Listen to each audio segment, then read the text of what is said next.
Hello, my beautiful souls. Welcome sa ating tarot reading sessions. Keep in mind, general reading po ito. Maring mag-resonate, maring hindi. Kunin nyo na lang po kung para sa inyo and leave the rest. Maring mag-shift the energies or magkabaliktad ang sitwasyon. Kaya kayo na pong bahala kung saan kayo nakalugar sa reading natin. Okay, let's see. Wow, first card natin, Lovers. And the Five of Pentacles. The Four of Pentacles and the Empress. Queen of Swords and the Devil. Page of Swords. Wow, and the Four of Wands. Okay, High Priestess bottom card. So, ang dami nating major arcana na lumabas dito. So, may mga specific signs tayo ng Gemini, Libra, Capricorn, and Pisces energy. Ayan. So, maaaring twin flame energy ito na someone na nang ghost sa'yo before with the Five of Pentacles natin dito. And now, this person is watching you. Talaga nag-i-stalk yan sa'yo ngayon. Parang this person is testing the waters. Kung pwede na ba siyang mag-reach out sa'yo, kausapin ka this time. And with this 11-11 card, 4 of Wands. So, ang lakas ng energy ng twin flame dito na nagbabalik loob. Or maaring natapos na ang kanyang karmic cycles or naliwanagan na siya sa mga ilusyon, na wala na yung ilusyon about that karmic partner. Okay, so tingnan natin. Ano message ng Archangel natin dito?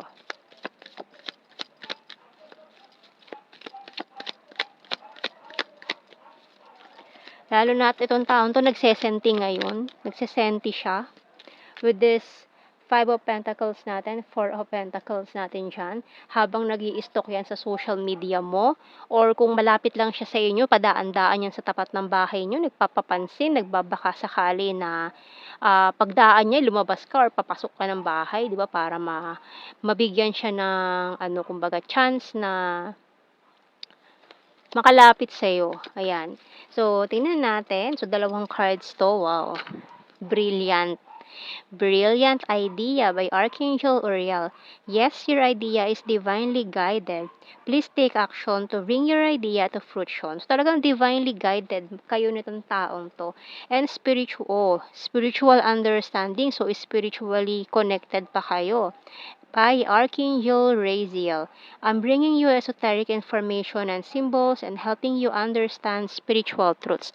So, although hindi lahat ng tao may twin flames, kung i-connect nyo to as a soulmate, pwede rin naman, no? Kasi hindi lahat may twin flames.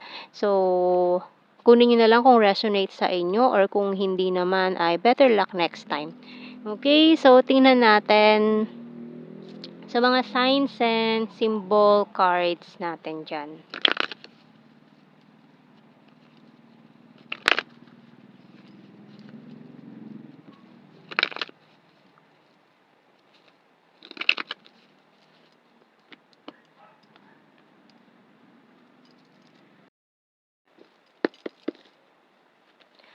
So, we have here the lock, binocular. So, ayan o, talagang iniispatan ka nitong taong to. Maaaring ayaw niya malaman mo na nag-i-spy siya sa'yo with this binoculars.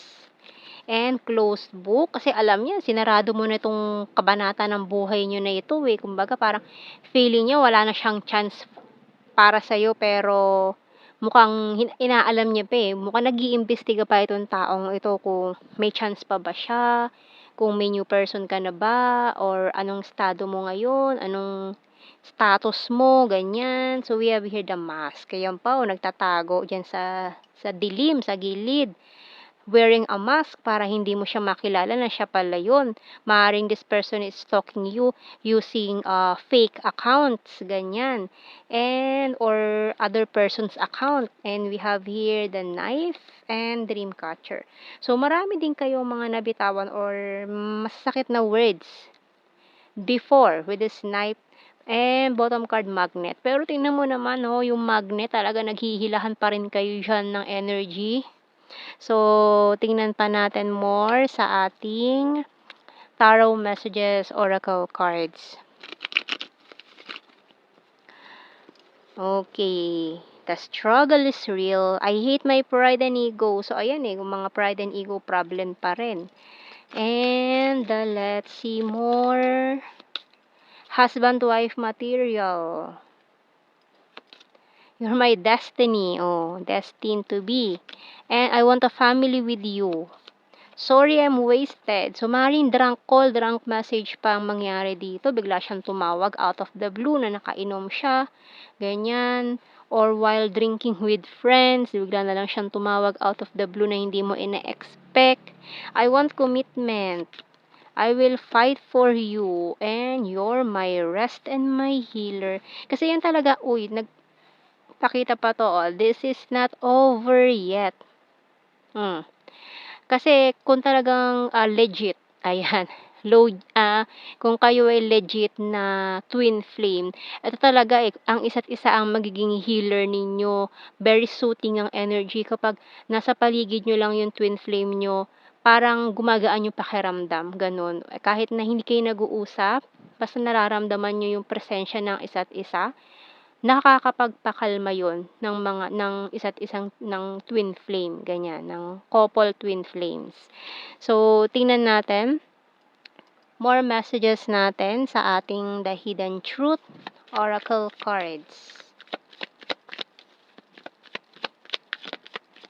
And ang isa't isa rin talaga makakatulong sa inyo to heal your mga wounds, yung mga trauma na pinagdaanan nyo sa buhay.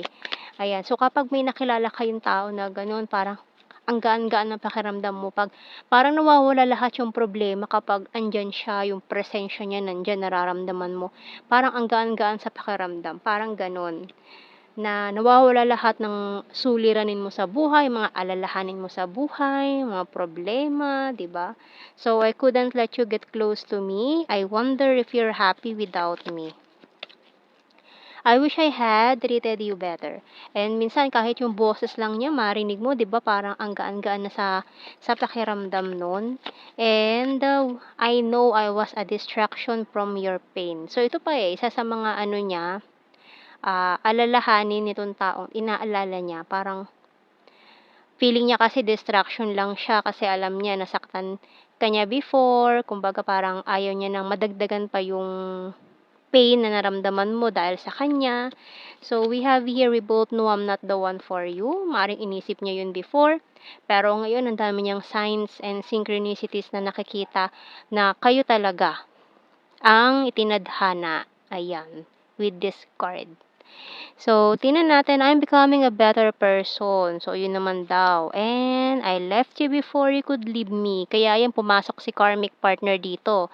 Kaya yun, ang nangyari. And, ayun, no? Alam niya, nasabotage niya yung connection. I know I messed up everything. And yung bottom card, I know that I crossed the line with you. So, alam na niya yung mga kailangan niyang gawin. Alam niya na yung mga pagkakamali niya. Maaaring nagkaroon na rin to ng spiritual awakening na, gising na sa wakas ang taong ito. Okay, so tingnan natin mga initials. Pwedeng initials ng pangalan nyo or anything na pwedeng mabuo na pwedeng connected sa inyo. So, let's see.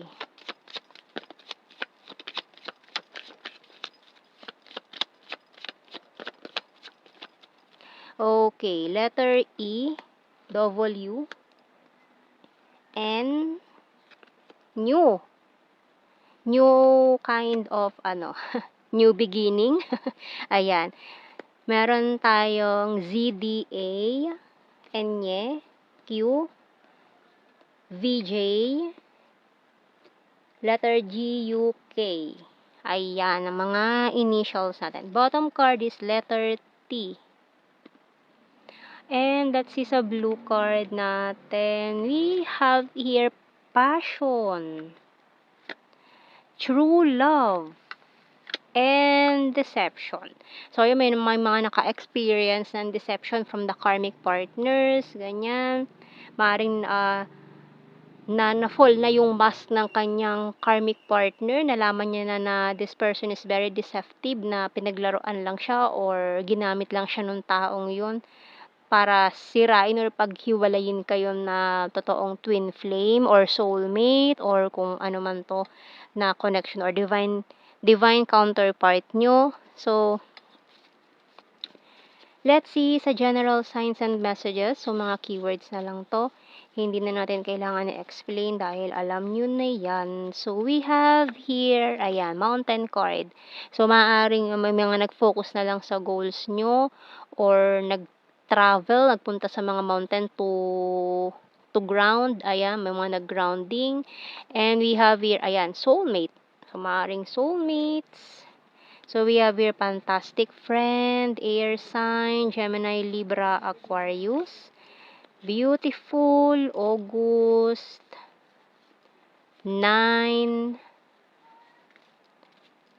October, December, puro months, April. Crazy for you, popular, killer smile. Sword is air sign, Gemini, Libra, Aquarius. Hilarious, divine feminine, North PH. Ayan o, mga twin flame energy confirmation natin dyan.